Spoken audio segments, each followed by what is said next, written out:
Simone, grâce au souffle de vie et que Dieu nous permet donc d'avoir chaque mercredi pour vous servir encore une fois de plus. Mesdames, Messieurs, bienvenue à votre émission de débat politique tout droit au but sur les ondes de la radio de l'innovation émettant sur la 106.8 FM. On va d'entrée de jeu faire un clin d'œil à toutes nos radios partenaires.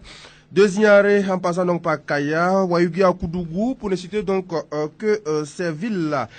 Comme tous les mercredis, nous recevons pour vous un homme politique, un leader d'opinion pour décrypter l'actualité d'ici et d'ailleurs, en fonction donc de l'actualité brûlante. Et pour ce numéro, je reçois pour vous un ancien ministre de la fonction publique sous la transition. L'homme est un professeur agrégé donc de sciences politiques. Il est enseignant donc à l'université Ouagadougou. C'est pas tout parce que notre invité du jour était beaucoup connu donc sur le terrain de la société civile, mais depuis le 27 juillet dernier, on l'a revu donc avec une toute nouvelle casquette, et cette casquette-là, c'est bien de la politique qu'il s'agit. Il a, avec plusieurs de ses camarades, créé le MPS, entendu par là, le mouvement patriotique pour le salut, dont il a su donc la présidence. Vous l'aurez certainement reconnu, fidèles auditeurs et auditrices de cette émission. L'invité de cette semaine n'est tout autre que Monsieur Augustin Loada. Avec lui, nous allons, durant donc le temps imparti à cette émission, aborder plusieurs sujets d'actualité, parmi lesquels on peut citer donc les questions sécuritaires avec à la clé l'attaque lâche du lundi 19 août qui a coûté donc la vie à une vingtaine de nos soldats, 24 au total, selon donc les sources officielles. On parlera aussi donc dans cette émission, mesdames, messieurs, des déplacés internes chiffrés donc à 270 000 personnes qui sont répertoriées donc par l'autorité compétente. Au menu également de cette émission, mesdames, messieurs, l'élection de 2020, faut-il la maintenir comme priorité vu le contexte actuel? Si oui, Augustin Loada sera-t-il candidat au nom du MPS? C'est autant de sujets qui ont retenu donc notre attention. Le menu étant énoncé, mesdames, messieurs, asseyez-vous confortablement pour écouter donc les réponses de notre invité du jour. Bonjour, monsieur Loada. Bonjour. Merci donc d'avoir accepté notre invitation. À la réalisation de cette émission, vous avez Judith Zungrana pour vous servir. Je suis Lassina Ouedraogo. Alors, professeur, le pays est en deuil, même si un deuil n'a pas été décrété. On ne peut pas entamer donc cette émission sans faire un clin d'œil à tout ce que nous avons perdu le 19 août dernier. Vous avez effectivement raison, le pays est en deuil. Plusieurs de ses fils sont tombés, l'arme à la main. Le MPS s'est exprimé déjà là-dessus. Nous avons présenté nos condoléances aux familles éplorées. Nous avons également condamné ces attaques terroristes et nous avons également exprimé notre indignation par rapport à cette situation sécuritaire qui ne cesse de s'empirer dans notre pays. Alors donc le MPS a pondu donc un communiqué de compassion à l'endroit de ces FDS, mais aussi donc à toute la nation entière. Donc on va parler à présent donc des questions sécuritaires et on aboutira certainement donc aux ambitions de votre parti politique. C'est l'actualité qui l'oblige, sinon on aurait dû commencer donc par l'actualité du MPS. Mais les auditeurs ont certainement donc reconnu que l'actualité nous oblige à parler de sécurité. Alors donc, le Burkina Faso frappait donc tout un détachement militaire. Alors vous, quand vous l'avez appris, quel sentiment cela vous a fait, puisqu'on parle de détachement militaire? Oui, nous avons exprimé notre sentiment d'indignation, de révolte, compte tenu de ce carnage, qui vient à la suite également d'autres attaques qui ont endeuillé la nation du Burkina Faso. Et donc, comme l'avons dit tout à l'heure, ce sont des mots de compassion vis-à-vis des victimes. Et nous voudrions également exprimer nos interrogations, nos doutes par rapport à la politique sécuritaire qui est mise en œuvre dans notre pays, dans la mesure où le Burkina Faso peine à obtenir des résultats concrets pour la sécurisation de la population. Alors, vous parlez de doutes. c'est quand même un mot trop fort pour un État qui est confié donc à un président et un gouvernement. Non, je pense que parler de doute, de mon point de vue, c'est exprimer de manière, je dirais, modérée son indignation profonde. Voilà. Parce que nous avons élu un président, nous avons mis en place un régime, et le devoir de ce gouvernement, le devoir de ce président, c'est de protéger les Burkinabés. C'est un devoir pour lui. Il a à sa disposition l'appareil sécuritaire du pays. C'est lui le premier concerné, c'est le commandant en chef. Et naturellement, le peuple qui lui a donné un mandat pour garantir sa sécurité n'est pas satisfait des résultats et a parfaitement le droit de demander des comptes. Alors, vous parlez donc de demander des comptes, c'est-à-dire que vous embauchez là donc la trompette à un député de la mouvance présidentielle, le député Aziz Diallo de Dori, qui a dit que la population doit demander donc des comptes au gouverneur, mais aussi donc aux forces de défense et de sécurité. Pour lui, il estime que les moyens ont été donc arrachés dans les mains de plusieurs secteurs importants, hein, notamment donc la santé et bien d'autres, pour allouer cela donc à la gestion donc de la situation sécuritaire, mais il n'y a pas de résultat. Alors donc, j'ai l'impression que vous avez en tout cas la même lecture. Bon, nous sommes censés Sauf que lui, il est de la majorité et vous êtes de l'opposition, comme vous l'avez dit. Oui, je m'exprime comme citoyen ordinaire. Okay, c'est-à-dire que nous sommes dans un système démocratique. Le gouvernement est choisi par le peuple. Voilà. Et le gouvernement est choisi pour mettre en œuvre un certain nombre de dispositions qui rentrent dans le cadre des promesses qui ont été tenues. Les promesses, c'était entre autres garantir la sécurité à l'ensemble des Burkinabés. Voilà, ça c'est un devoir pour tout homme d'État, voilà, qui accède à la magistrature suprême. Par conséquent, les citoyens ordinaires s'attendent à ce qu'ils soient protégés. Et comme nous sommes dans un système démocratique et que c'est le peuple qui a choisi son président, c'est à lui et à lui seul qu'il doit demander des comptes. Bien entendu, le président a sous ses ordres, des hommes et des femmes à qui également il doit demander des comptes. Donc nous sommes dans un système démocratique, chaque acteur a son rôle à jouer. Je pense que c'est lorsque tous les acteurs jouent leur rôle que nous pouvons avoir des résultats probants. Alors, que dites-vous donc à ceux qui estiment que c'est un échec de la gouvernance Kaboré? Par conséquent, ils devraient donc rendre le tablier pour citer Ablasse Ouédraogo qu'il a dit hier.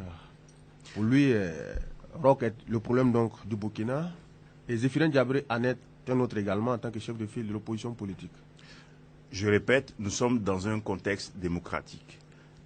Dans un contexte démocratique, le peuple choisit ses dirigeants. Je pense que le président a été élu pour un mandat de 5 ans. Voilà. L'élection, c'est un mécanisme de redevabilité, c'est-à-dire que si le peuple n'est pas satisfait, et je pense que c'est le cas, il n'est pas satisfait de la gouvernance Kaboré, par conséquent, il ne devrait pas réélire ce président-là, dans la mesure où il a montré son incapacité à satisfaire les attentes du peuple. Voilà. Évidemment, entre deux élections, il y a des mécanismes intermédiaires de redevabilité. Je pense par exemple à des mécanismes parlementaires. Il appartient, par exemple, au Parlement de demander des comptes au gouvernement, puisque le gouvernement est censé être responsable devant le Parlement. Donc, il faut faire jouer les mécanismes démocratiques qui existent au lieu de chercher des solutions extra-démocratiques. Par conséquent, je pense que c'est le gouvernement qui voit sa responsabilité exposée devant la nation et devant en particulier les représentants de la nation. Et c'est à eux de demander des comptes à ce gouvernement. C'est à l'opinion aussi de demander des comptes à ce gouvernement. Et il me semble que c'est ce qui se passe. Et c'est ce qui devrait se passer sans qu'on puisse crier... sans que cela ne puisse choquer ou indigner. Si nous sommes dans un système démocratique, il est tout à fait raisonnable que ceux qui ont un titre pour gouverner s'attendent à rendre des comptes. Alors, donc, vous parlez donc des solutions extra-démocratiques pour ceux qui demandent la démission du chef de l'État. C'est-à-dire que entre deux élections, une erreur de gouvernance ne peut pas conduire à la démission d'un chef d'État. Le président peut démissionner, mais de son propre chef. On ne peut pas la Constitution n'envisage qu'une seule possibilité. Je pense que, évidemment, si le président se rend coupable d'atteinte à la Constitution, d'atteinte grave à la Constitution, si évidemment le président voit sa responsabilité politique engagée sur un certain nombre de dossiers qu'on pourrait qualifier, je dirais, de crimes, évidemment, on peut tenter des solutions constitutionnelles pour le censurer. Mais ce n'est pas le cas. Je pense que le seul mécanisme qu'on peut faire jouer dans le contexte constitutionnel actuel, c'est de demander des comptes à son gouvernement. Puisque le président, il a à sa disposition un gouvernement qui est censé mettre en œuvre une politique qui est approuvée par ce président-là. Donc, je pense que des mécanismes existent. Il faut les explorer d'abord avant d'envisager des solutions qui ne sont pas prévues par notre Constitution. Si on ne veut pas créer une crise constitutionnelle dans ce pays qui n'en a pas besoin. Voilà. Alors, vous parlez donc de situations qui peut-être amener le chef de l'État à démissionner, mais on sait qu'en Afrique, généralement, donc, le pouvoir est tellement intéressant que les chefs d'État ou donc même les simples ministres qui sont incriminés dans certains dossiers refusent de démissionner. Est-ce qu'aujourd'hui, vu le fait qu'il y a beaucoup d'écoles qui sont fermées, plusieurs milliers d'élèves aujourd'hui ne savent plus à quel sein se vouer, l'éducation de ces enfants-là, on peut dire qu'elle est ratée. Est-ce qu'aujourd'hui ce n'est pas également une faute lourde pour ceux qui ont la responsabilité de garantir l'éducation à ces enfants? Je peux considérer que effectivement la politique du gouvernement n'est pas satisfaisante, mais comme je l'ai dit, pour le président, dans le contexte actuel, la seule solution, c'est de ne pas le réélire. Voilà, donc je pense que son mandat arrive bientôt à expiration. Il appartient aux citoyens ordinaires de prendre leurs responsabilités.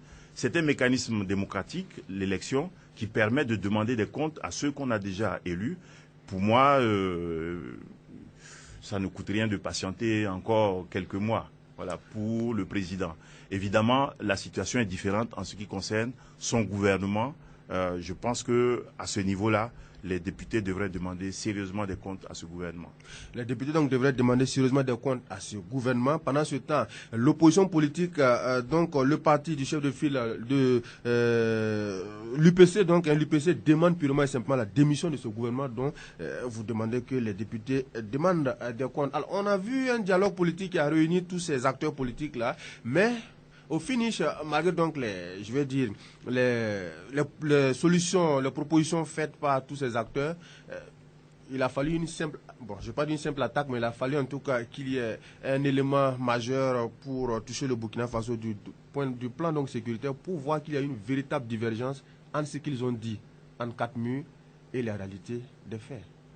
Je voudrais d'abord constater que ce dialogue qui s'est noué au mois de juillet n'a mis aux prises que des représentants de la majorité et ceux de l'opposition affiliés au chef de file de l'opposition. Donc ce n'est pas un dialogue national en tant que tel, puisque les autres partis politiques qui ne sont pas affiliés au chef de file de l'opposition n'ont pas pris part à ce débat. Je fais observer également que les leaders de la société civile, les leaders religieux traditionnels n'ont pas pris part également à ce débat. Donc la portée de ce débat me paraît un peu limitée. Cela dit, ça ne signifie pas que les recommandations qui ont été formulées par les participants à ce dialogue ne sont pas intéressantes. Évidemment, la question de la mise en œuvre de ces recommandations me paraît cruciale. Sur le principe, il n'y a pas de difficulté, il n'y a pas de problème à ce que les acteurs politiques dialoguent.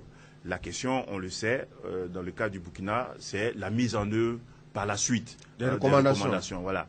Et c'est là peut-être qu'il y a des insuffisances et on commence à le constater. Je pense que les recommandations qui ont été formulées dans le domaine de la sécurité, il y a peut-être des recommandations à court terme, mais probablement des réformes structurelles qu'il faut entreprendre pour véritablement venir à bout de cette insécurité-là. Alors, quand on fait des recommandations à l'issue donc d'un dialogue entre acteurs politiques, est-ce qu'il n'était pas important que, vu le drame qui a frappé le pays, ces mêmes acteurs se retrouvent, ou du moins aillent dans le même sens des recommandations qu'ils ont eux-mêmes écrites, en tout cas, et rendues publiques, que de faire des déclarations divergentes sur un même sujet connu de tous? Sur ce point-là, je suis d'accord avec vous. Il me semble que dans l'une des conclusions de ce dialogue, il était question que il y ait une concertation régulière entre les forces politiques sur le chapitre de la sécurité. Effectivement, c'est pas seulement le Conseil de défense de la sécurité qu'il fallait réunir. Il me semble aussi que le dialogue doit être permanent au niveau des forces politiques sur cette question-là. Dans la mesure où nous sommes tous concernés, nous sommes tous frappés, et donc c'est une question nationale autour de laquelle, effectivement, devraient se retrouver tous les Burkinabés. Alors donc, le Conseil de défense s'est réuni, le chef de l'État a dit encore une fois de plus qu'un seul centimètre carré donc, de territoire ne sera pas cédé aux terroristes. Donc on estime que c'est venant du chef de l'État. Bon, il ne devait pas le dire parce que même n'importe qui sait que le territoire de Burkina Faso n'est pas cédé à quelqu'un. Il faut parler donc au plus pressé que de tenir de tels discours. Non, je pense que c'est bon qu'il ait rappelé que nous ne devrions pas céder un seul pouce de notre territoire. Alors en le disant, c'est comme si on connaît également donc, la revendication primordiale de ceux qui nous attaquent. Non, laissez-moi poursuivre mon raisonnement. Il me semble que c'est important que l'État prenne les dispositions pour qu'aucun centimètre carré de notre territoire ne soit cédé aux forces ennemies. Maintenant, il ne suffit pas de le dire. Il faut prendre les dispositions pratiques pour que, effectivement, l'armée, l'appareil sécuritaire ait une maîtrise complète de notre territoire. Et c'est là où nous attendons le chef de l'État. Ce n'est pas seulement des mots, nous voulons aussi des décisions concrètes qui sont suivies pour que, effectivement, notre appareil militaire soit suffisamment équipé, qu'il ait les informations nécessaires et qu'il ait aussi le commandement approprié pour venir à bout de ce phénomène terroriste-là. Parce qu'il me semble que ce sont là 3 éléments nécessaires pour que le Burkina Faso puisse sortir de cette spirale infernale.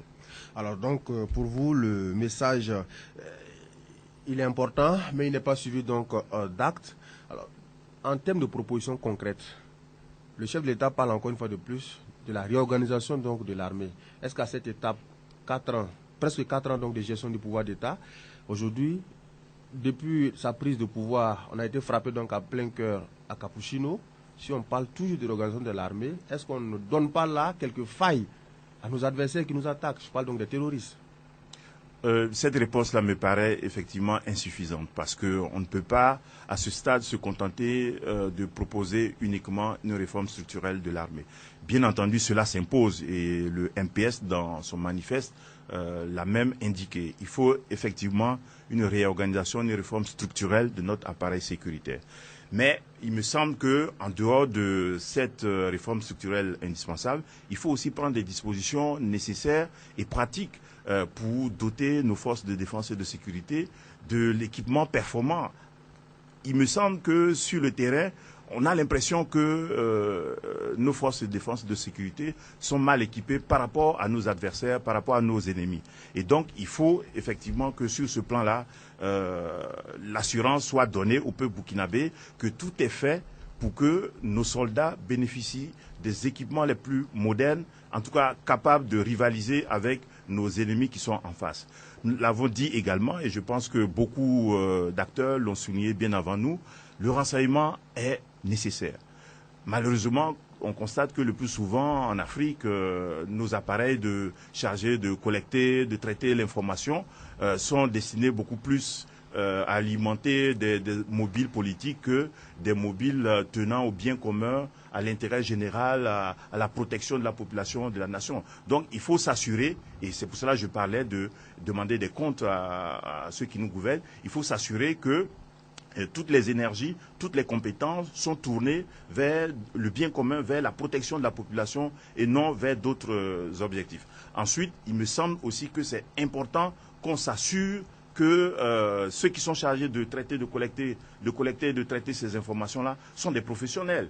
Donc, il faut que les garanties soient données, qu'il y a de la méritocratie dans les recrutements, il y a de l'autonomie dans la prise de décision. Il faut s'assurer également que au niveau de ces services-là, il y a une collaboration efficace qui se noue avec les citoyens ordinaires, avec la population, ce qui implique qu'il y ait une mise en confiance des citoyens ordinaires qui peuvent ou qui sont disposés à collaborer. Il faut qu'on respecte les droits de l'homme sur le terrain, parce que si les gens ne sont pas respectés dans leurs droits, je ne vois pas comment ils pourraient collaborer, donner les informations qu'il faut pour permettre à nos forces de défense et de sécurité d'anticiper, de prévenir ce genre d'attaque. Alors, revenons donc à l'attaque de Koutoukou, puisque vous avez touché un pan, en tout cas, de ce qui paraît, en tout cas, plus essentiel. Vous avez parlé donc de renseignements, comment une colonne, en tout cas, de terroristes sur des motos et même des voitures peuvent aller attaquer tout un détachement sans que le renseignement ne puisse, en tout cas, informer ce détachement-là pour qu'il puisse prendre, en tout cas, les mesures adéquates pour parer donc à ce que nous avons vécu. Bon, nous n'avons pas plus d'informations sur ce qui s'est passé, mais c'est quand même surprenant qu'à chaque fois nous nous laissons surprendre. On a l'impression que ce sont nos ennemis qui sont plus renseignés sur nous que l'inverse. Donc il va falloir prendre les dispositions. Moi je ne suis pas un spécialiste de la question, mais il me semble qu'en tant que citoyen ordinaire, c'est le constat qu'on peut faire. Chaque fois nous nous laissons surprendre. Donc il faut que les dispositions soient prises pour que ce soit nous qui surprenons nos ennemis et non l'inverse. Surtout que l'attaque a eu lieu donc au petit matin. Bon, voilà. Bref, mesdames, messieurs, on ne peut pas tout dire autour d'une émission d'une heure sur le drame qui a frappé donc le Burkina Faso le 19 août dernier à Koutoukou. Nous avons perdu en tout cas 24 de nos vaillants soldats. Que leur âme repose en paix. Mesdames, messieurs, vous venez donc de nous prendre en cours. Vous êtes à votre émission hebdomadaire tout droit au but sur les zones de la radio de l'innovation émettant sur la 106.8 FM. Et pour ce numéro, je reçois pour vous un invité politique, le professeur Augustin Loada. Avec lui, nous abordons donc les sujets de l'actualité. Nous avons débuté donc par les questions sécuritaires. Nous allons dans un bref temps parler donc de son parti, le MPS. Mais avant, professeur Augustin Loada, en un mot, comment vous appréciez la gestion du pouvoir d'État du président Kaboré quand on se réfère un peu aux idéaux de l'insurrection? Nous avons fait le constat dans le manifeste du MPS que, au lendemain, d'abord, constater que l'insurrection, c'était quand même un moment fort dans l'histoire récente de notre pays. Les Burkinabés se sont insurgés, pas seulement contre l'article 37 de la révision de l'article 37 de la Constitution, il me semble qu'ils se sont insurgés aussi contre un système de gouvernance, voilà, avec bien entendu ses tares, ses insuffisances. Voilà. Et donc, il y a des aspirations profondes qui ont été exprimées sur des changements profonds, sur une rupture en ce qui concerne le système de gouvernance. Voilà. Évidemment, la transition, comme on a pu le constater, avec ses forces, ses faiblesses, avec ses contraintes, elle n'a pas pu concrétiser toutes ses aspirations au changement. D'ailleurs, beaucoup de gens disaient que la transition n'avait pas la légitimité pour entreprendre un certain nombre de réformes.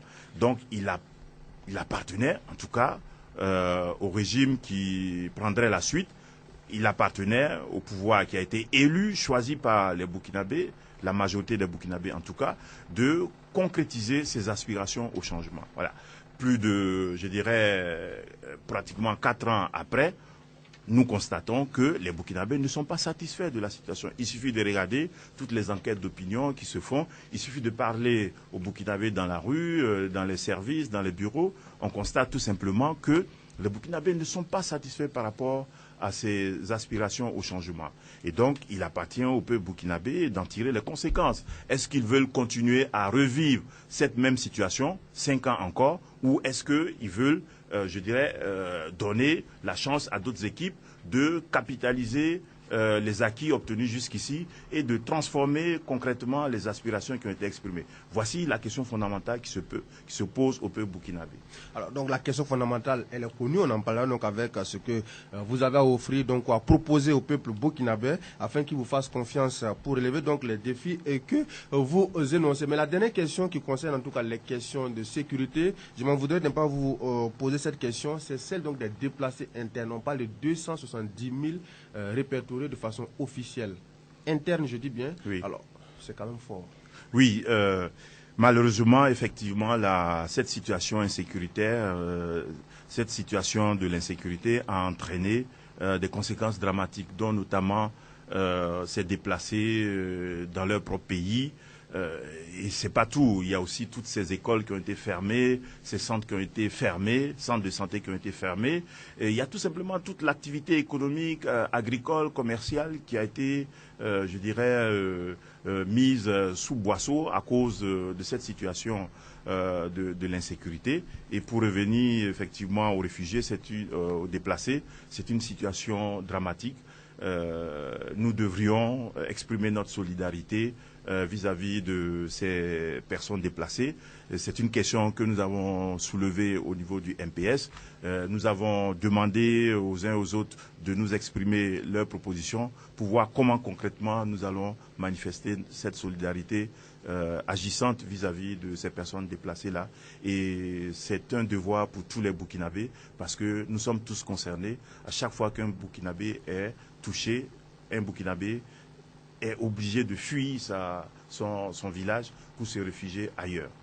Voilà, c'est une consternation nationale, on va dire. Alors, donc, on va maintenant parler de votre mouvement politique, le mouvement patriotique pour le salut, qui est venu donc le 27 juillet 2019. Et vous avez choisi donc Tenkodgo pour le lancement. D'abord, le symbole Tenkodgo, c'est quoi pour vous? D'abord, nous avons voulu délocaliser l'événement.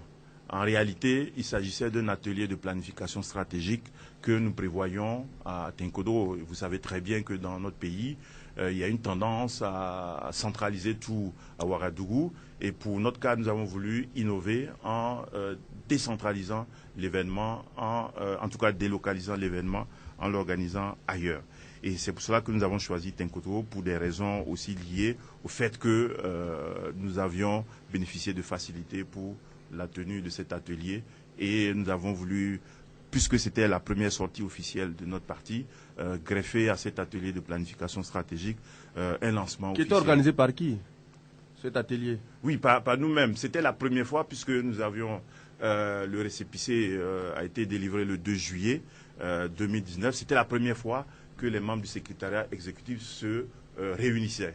Et donc, nous avons voulu réunir les membres de ce secrétariat-là pour dire où est-ce que nous allons, et comment nous y allons, quelles sont nos forces, quelles sont nos faiblesses, qu'est-ce qu'il faudrait faire pour résoudre un certain nombre de problèmes stratégiques pour permettre au MPS de se hisser assez rapidement au pouvoir d'État. Donc c'est ce qui a justifié donc pour vous le lancement à Tenkodo. Alors dès le lancement, on a eu l'impression, encore cette question, que c'est les acteurs principaux de la transition qui sont donc qui ont goûté un peu aux délices du pouvoir, qui veulent revenir en 2020 en passant donc par un parti politique créé. La preuve, l'ancien Premier ministre Yacoub Isaac Zida est votre président d'honneur. Je vais répondre à votre question, mais je voudrais, permettez-moi de faire une observation sur la conception du pouvoir qui se trouve en arrière-plan de votre question. Vous parlez de pouvoir en termes de délices. Nous parlons de pouvoir en termes de services rendus à la nation, en termes de services rendus à la patrie, services rendus au peuple. Parce que pour nous, la politique, c'est pas les délices. C'est pas non plus les coups bas, les coups en dessous de la ceinture. Non. Pour nous, c'est tout simplement l'expression, je dirais, d'une forme de charité vis-à-vis d'autrui. Parce que ce qui nous concerne au plus haut point au MPS, c'est comment résoudre les problématiques qui se posent à notre pays. Nous avons parlé tout à l'heure de l'insécurité. Vous avez parlé des déplacés. Nous avons parlé de ces centres de santé qui sont fermés, des écoles, etc. Pour nous, c'est ça la politique. Et c'est notre conception de la politique. C'est exactement ce que disent tous les acteurs politiques. Non, je suis désolé. La preuve, puisque vous parlez de délices, ça veut dire que il y a des acteurs politiques effectivement qui parlent de pouvoir en termes de délices, mais il y a aussi des médias, des journalistes, puisque parfois c'est eux qui mènent le débat, qui ont une conception de la politique qui se résume à, je dirais, des conceptions néo-patrimoniales. Et justement, c'est sur ces questions-là que nous revenons dans notre manifeste. Nous disons, pour que ça change dans ce pays-là, il faut qu'on travaille à dépatrimonialiser les conceptions, les représentations du pouvoir, l'expression politique, mais aussi les pratiques politiques. Donc, permettez-moi d'insister, ce sont des principes et des valeurs qui nous sont chers au MPS. Ensuite, le deuxième volet de votre question, est-ce que le MPS, c'est, je dirais, un parti des transitaires, entre guillemets? Voilà. J'ai déjà répondu à cette question. J'ai dit non. La preuve, il suffit de regarder en face de nous ceux que nous critiquons, ceux qui ont montré leurs limites jusque-là, il y a des acteurs de la transition. Donc ça veut dire que nous ne sommes pas d'accord avec, nous ne sommes pas tous d'accord, quand bien même nous avons participé à un même mouvement. Donc il n'y a pas que des acteurs de la transition au sein du MPS, il y a des acteurs aussi qui n'ont pas participé de manière, je dirais, proéminente au processus de transition et qui se retrouvent avec nous. Donc c'est un parti qui est ouvert à tous les talents, à toutes les compétences, tous ceux qui veulent en tout cas apporter leur contribution pour changer la politique, pour changer la conception de la politique et se focaliser sur les solutions à apporter aux problématiques qui se posent au peuple burkinabé. Ces gens-là, nous les invitons à venir au MPS, qu'ils aient été de l'autre côté, je dirais, de... voilà. Voilà. Mais quand même, professeur, on sait que vous tentez de nous faire comprendre que du côté de la transition, ou du moins dans sa gestion, il y a ceux que vous critiquez aujourd'hui qui sont avec le pouvoir en place. Mais la vérité, c'est que aussi, sous la transition, chacun avait son bord. Oui, mais je ne le conteste pas cela. Je suis parfaitement... Est-ce que ceux qui avaient le bord du MPP, ceux qui sont avec le MPP aujourd'hui, que vous critiquez parce que vous n'y êtes pas? Et ceux qui sentent un peu sur le carreau, c'est ceux que vous avez récupérés. Il y a le ministre de la Jeunesse qui est avec vous, il y a Hervé Ouattara, qu'on a connu également pour ces critiques acerbes. Non. Tous ceux qui étaient bouillants sont avec vous. Laissez-moi clarifier. Le fait que je dise que le MPS ne se réduit pas aux acteurs de la transition ne veut pas dire qu'il n'y a pas d'acteurs de la transition. Bien entendu, il y a des acteurs de la transition, mais il n'y a pas que ça. C'est ce que je veux dire. Voilà, évidemment, vous savez très bien. Vous savez très bien que j'ai été ministre de la fonction publique de la transition. Effectivement, il y a des vice-présidents, il y a des responsables au sein du MPS qui ont joué un rôle important lors de la transition. Mais il n'y a pas que ça. Voilà. Il n'y a pas que ça. Oui. Et je vous pose donc la question. Oui. Professeur, est-ce qu'il y a nécessité aujourd'hui d'aller à l'élection présidentielle 2020 vu le contexte que connaît le Burkina Faso? Bon, c'est une exigence constitutionnelle. Voilà, c'est une exigence. Moi, je pense que si on ne veut pas ajouter de la crise à la crise, essayons de respecter les règles du jeu jusqu'au bout. Maintenant, si on n'a pas pu respecter les règles du jeu jusqu'au bout, maintenant on avisera. Donc, il ne faut pas commencer par dire on va, voilà, des solutions extra-constitutionnelles. Moi, je trouve que c'est un peu l'incertitude. Hein. Et donc, il vaut mieux travailler à ce que ces élections-là se tiennent pour ne pas ouvrir la porte à d'autres situations encore potentiellement dangereuses. Ce qui motive cette question, c'est que, c'est connu de tous, il y a des zones aujourd'hui infranchissables par l'État burkinabé. Comment y installer des urnes pour que les populations puissent voter? C'est ça également qui est question. Oui, ce sont des questions pratiques qui vont se poser probablement sur le terrain.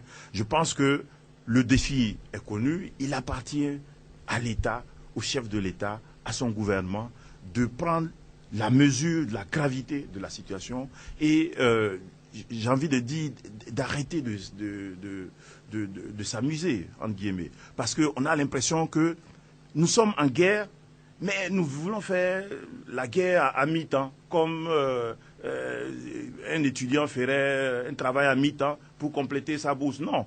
Soit on est en guerre, soit on n'est pas en guerre. Donc il faut tourner toutes les énergies, toutes les ressources pour bouter hors de notre territoire ces groupes terroristes-là. Mais aujourd'hui, même les autorités ne reconnaissent pas que nous sommes en guerre. Bon, il y a un problème. Il y a un problème. Pour moi, ce ne sont pas les mots, ce sont les actes. Je veux dire par là qu'il est important que toutes les énergies, toutes les ressources, tous les talents, toutes les compétences soient mobilisées dans ce dessin-là. Pour moi, c'est le seul objectif stratégique qui me paraît vraiment important. Parce que s'il n'y a pas de sécurité, il n'y a pas d'élection, il n'y a pas d'économie, il n'y a pas de développement. Et même ceux qui pensent qu'ils s'en sortent, mais ils ne pourront pas jouir de leurs fruits, puisque sans sécurité, on ne peut rien faire. Donc c'est important que cette question-là soit prise véritablement au sérieux. Mais on n'a pas cette impression, il me semble. Alors, à supposer même que l'élection ait lieu en 2020, est-ce qu'on aura le professeur Augustin Loada porter donc les couleurs du MPS? Bon, j'ai déjà répondu à cette question. Pour nous, pas ici. Voilà, pas ici. Bon, mais je vais redire la même réponse. Pour nous, le temps actuel, là, ce n'est pas le temps des élections. Lorsque ce temps va se rapprocher, nous allons vous donner une réponse à ce sujet-là. Mais c'est clair que le MPS va présenter un candidat à l'élection présidentielle. Il va présenter des candidats aux élections législatives. Il va en présenter également pour des élections municipales parce que c'est sa vocation. Un parti politique a pour vocation, en tout cas dans un système démocratique, il a vocation aussi à rechercher le soutien de la population par le biais des élections. Et le MPS, voilà, il fera ce qu'il devra faire. Alors, on estime aussi que derrière le choix de votre président d'honneur, Yacouba Isaac Dida, au nom donc de ce parti, il pourrait moi, également... j'ai déjà dit, il n'est pas derrière, il est avec nous. Voilà. Il est avec vous, voilà. Donc on estime que vous êtes là pour baliser le terrain pour qu'il vienne être le candidat légitime du MPS, vu donc son passé politique. Et alors? Non, mais vous nous répondez. Non, mais c'est pas, je vous ai dit, c'est pas encore le moment. Nous, je préfère qu'on parle d'autre chose, quoi. Mais ce qui est sûr, c'est un militant du MPS. Si le MPS veut présenter sa candidature, moi, je ne vois pas de difficulté. Mais j'estime que c'est pas le moment d'en parler. Voilà. Alors donc, on peut comprendre que ce n'est pas exclu que Yacouba Isaac Dida. Mais avant, il faut qu'il rentre au pays. Bah, s'il doit se présenter à l'élection présidentielle, il rentrera. Et les conditions pour qu'il rentre... C'est acheter un billet d'avion et puis venir au Burkina. Quand est-ce qu'il veut? Quand il décidera. Alors donc, on sait qu'il y a lui qui est président d'honneur du Oui. MPS, il y a Blaise Compaoré qui est président d'honneur du CDP. Oui. Comme quoi les présidents d'honneur sont tous en exil. Et Yacouba Isaac n'est pas en exil. Il n'est pas en exil. Voilà. Il n'est pas en exil. Il n'est pas en exil. Il a expliqué pourquoi il est hors du pays. Voilà, mais voilà, il n'est pas en exil. C'est Il est une au situation Canada. d'exil. Pourquoi? Puisqu'il n'est pas libre d'entrer au pays, il crée pour sa sécurité. Voilà, bon, d'accord. Quels sont vous, en tant que juriste, dites-nous exactement ce qui... Je vais revenir là-dessus. Ce qui justifie que quelqu'un peut être hors de son pays et il veut rentrer mais n'arrive pas à rentrer. Comment on appelle cette expression-là? D'accord, je vais revenir là-dessus. Mais je voudrais rappeler que il y a de nombreux Burkinabés qui sont à l'extérieur. Voilà, nous sommes... Enfin, ils sont des millions qui vivent à l'extérieur. Oui, mais pas dans les mêmes conditions. Ils n'ont Je jamais été députés ni ministres. Voilà. Et donc, vous posez là une question fondamentale. Quelqu'un qui a pris des risques, hein, quelqu'un qui a pris des risques pour son pays, quelqu'un qui a servi son pays comme chef d'État, qui a servi son pays comme Premier ministre, voilà. Est-ce qu'il devrait craindre pour sa sécurité parce qu'il a pris des décisions en tant que chef d'État, en tant que Premier ministre? Est-ce que vous trouvez normal qu'il craigne pour sa sécurité pour avoir exercé ses fonctions de chef d'État, ses fonctions de Premier ministre? Moi, je trouve ça anormal que dans un pays, on ne puisse pas garantir la sécurité de quelqu'un qui a occupé ces fonctions aussi éminentes, quelqu'un qui a pris des risques pour le peuple burkinabé. Voilà. Ça, c'est une anomalie. Mais voilà.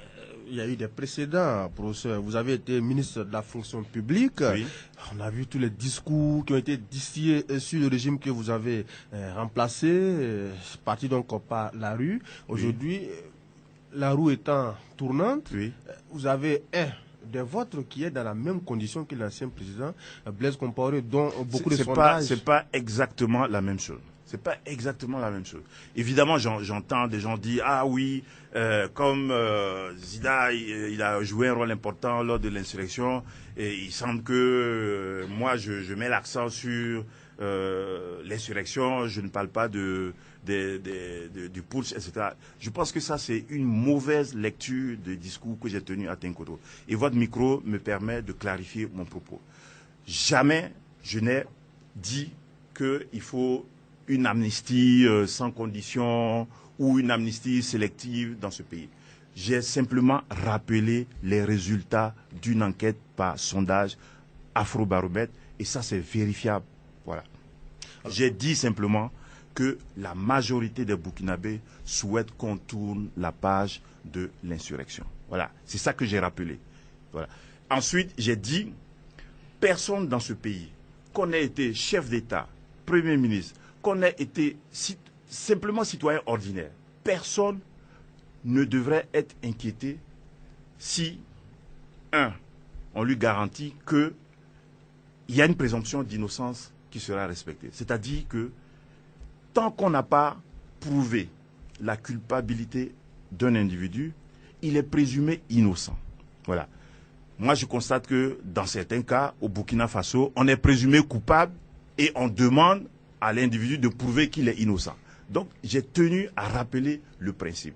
Présomption d'innocence. Et quand je le dis, ça ne vaut pas simplement pour Yacouba Isaac Zida. Ça vaut pour vous, journalistes, qui vous pouvez vous retrouver un jour à la sûreté pour avoir tenu des propos sur les questions sécuritaires parce qu'il y a un nouveau code pénal qui a été... Voilà. Donc, c'est pour tous les Burkinabés. Le principe de présomption d'innocence, il doit être respecté. Voilà. Deuxièmement, j'ai dit, si quelqu'un doit être entendu dans ce pays-là par la justice, il faut que ce soit une justice impartiale et une justice indépendante.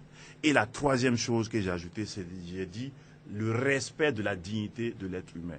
Et là aussi, ça ne vaut pas seulement pour Yacouba Isaac Zida, ça vaut pour tous les Burkinabés. C'est-à-dire que quand vous êtes arrêté, on doit présumer que vous êtes innocent et parce que vous êtes un être humain, on doit vous traiter avec respect. Parce qu'il se peut que vous soyez déclaré par la suite innocent. Voilà. Donc, on n'a pas à maltraiter les gens, on n'a pas à bafouer la dignité des gens. C'est des principes que j'ai rappelés parce que nous voulons construire une société démocratique. Dans notre manifeste, nous l'avons indiqué. Voilà. Voilà, on ne va pas allumer donc le couteau dans la plaie. Non, il n'y a pas de plaie et il n'y a pas de couteau. C'est des principes constitutionnels que nous rappelons. Puisqu'on on a tous suivi donc la transition. Yacouba Isaac Zida, en tant que Premier ministre, avait certainement également le pouvoir de faire rappeler aux Burkinabés qu'il ne faut pas condamner les gens avant qu'ils ne soient donc entendus. Mais on a eu, en tout cas, ce qui est constaté de voir, c'est que les gens sont condamnés avant même d'être devant la justice. Condamné par qui? Sous la transition, par l'opinion et même par les acteurs politiques.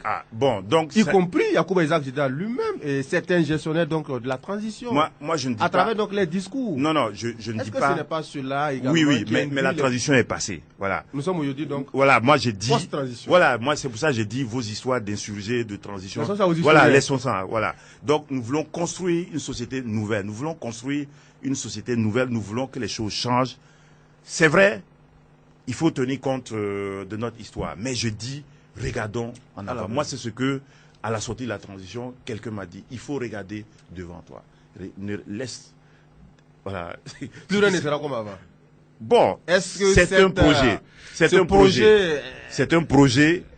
Il appartient à tous les acteurs qui aiment ce peuple-là à travailler, à transformer concrètement ce slogan-là en réalité. Voilà. Alors, donc, le projet pour le MPS en 2020, s'il prend donc le pouvoir, du point de vue de la sécurité, qu'est-ce que vous allez proposer? Bon, j'ai parlé de réforme structurelle de l'armée. Voilà. Il faut réorganiser notre appareil sécuritaire. Cela suppose évidemment de renforcer sa capacité opérationnelle en le dotant, je dirais, du matériel le plus performant qui est susceptible d'être à notre portée. Ça, c'est un niveau des équipements. Nous avons dit également que le renseignement, c'est quelque chose de fondamental. J'ai énoncé un certain nombre de principes. Avec le MPS, nous allons nous assurer que ces principes-là sont respectés. C'est-à-dire que, nos services de renseignement doivent servir le peuple burkinabé. Voilà. Ils doivent être orientés vers le bien commun et non vers la protection des individus, fussent-ils des individus politiques, éminemment politiques, etc. Donc, ça c'est un. Nous avons dit également, il faut que il y ait aussi du professionnalisme à ce niveau-là, pas seulement au niveau des services de renseignement, mais aussi au niveau des forces de défense et de sécurité. Ce qui suppose recrutement méritocratique, formation, ça suppose aussi qu'on leur donne l'autonomie aussi nécessaire pour conduire véritablement ces services, ces appareils-là. Et nous avons dit également, c'est important aussi qu'au niveau du leadership, que ce soit le leadership politique, que ce soit au niveau militaire, la qualité du commandement est cruciale. Nous avons également, et vous me permettez d'insister sur la question, parler de gouvernance de la sécurité. Il faut nous assurer que, par exemple, les efforts qui sont consentis par la nation, ces efforts-là sont efficaces.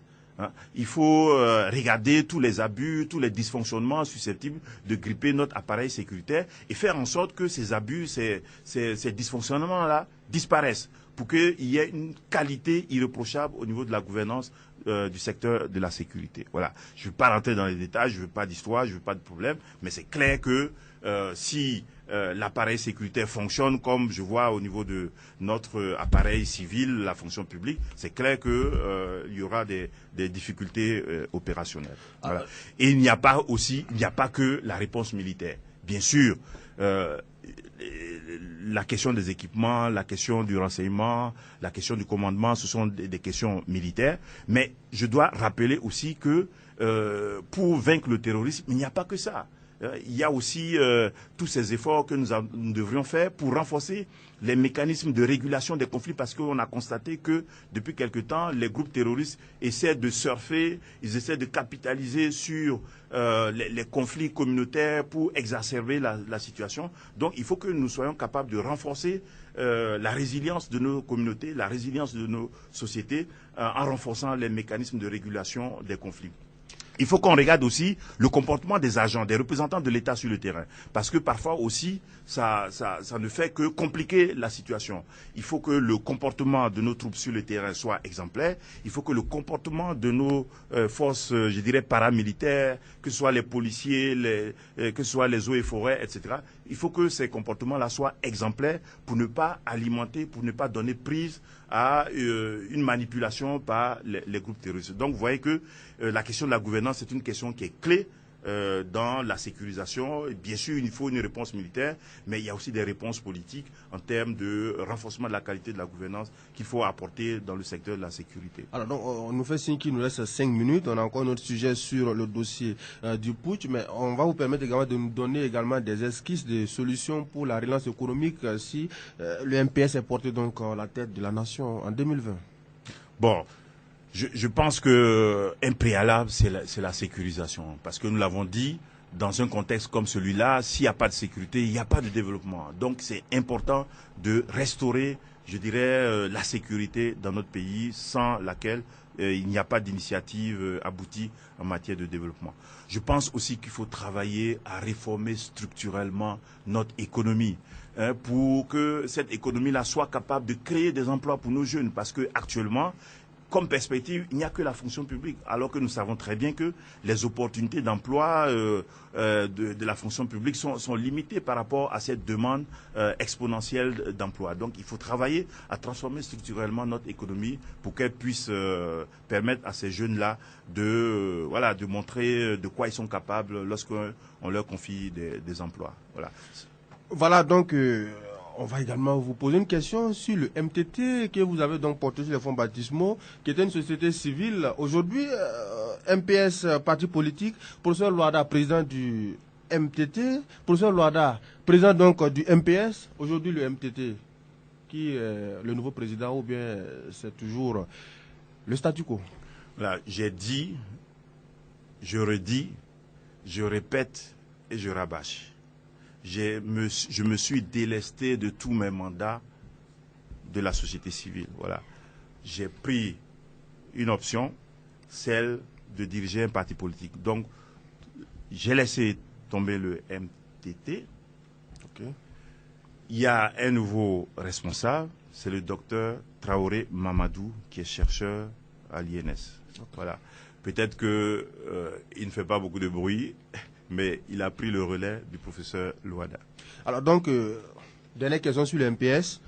Le MPS aujourd'hui, mis sur les fonds baptismaux le 27 juillet, quelle est sa valeur réelle sur le terrain? Sa représentation en tout cas, on va parler donc en termes de provinces, les 45 provinces, vous êtes suffisamment implantés, vous avez donc de l'espoir pour faire un véritable maillage du territoire avant 2020, pour essayer de glaner en tout cas le nombre de voix. Je n'ai pas une baguette magique qui me permettrait au MPS, après un lancement le 27 juillet 2019, de se retrouver structuré sur l'ensemble du territoire national. C'est un projet, c'est une ambition, elle est en cours de concrétisation. Alors donc, plus qu'une minute pour terminer, hein, le temps passe vite. Le dossier du putsch, lui, il tire à sa fin. avec donc la plaidoirie du général Djibril Bassolé, souffrant, qui peine donc à trouver une autorisation pour aller se soigner hors du pays. Mais on ne parle pas donc de sa santé, on parle donc du point de vue de la tenue de ce procès en tant que juriste. Comment vous avez apprécié un peu les différentes péripéties de ce procès marathon?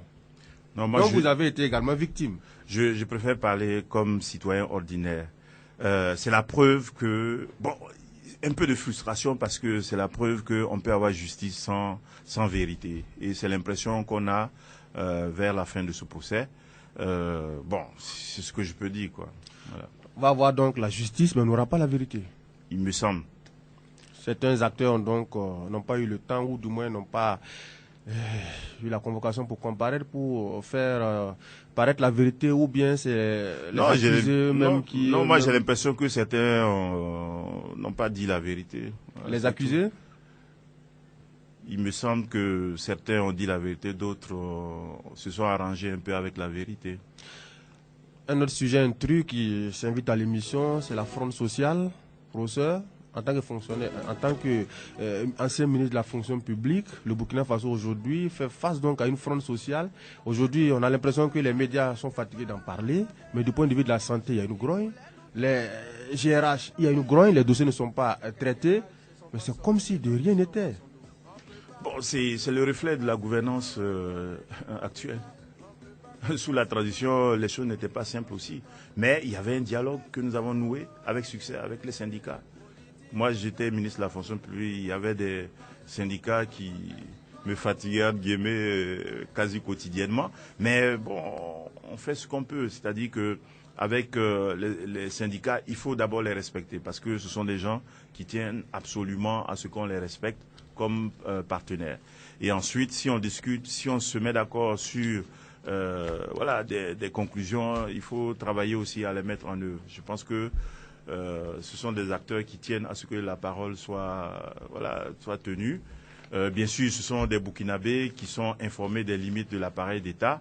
Ils savent qu'ils peuvent faire des sacrifices, mais ils demandent à ce que ces sacrifices-là soient étendus à tous les gouvernants, pas seulement aux fonctionnaires. Moi, il me semble que c'est ce que je peux retenir comme leçon de ce déficit de confiance, de dialogue entre les syndicats et le gouvernement actuel.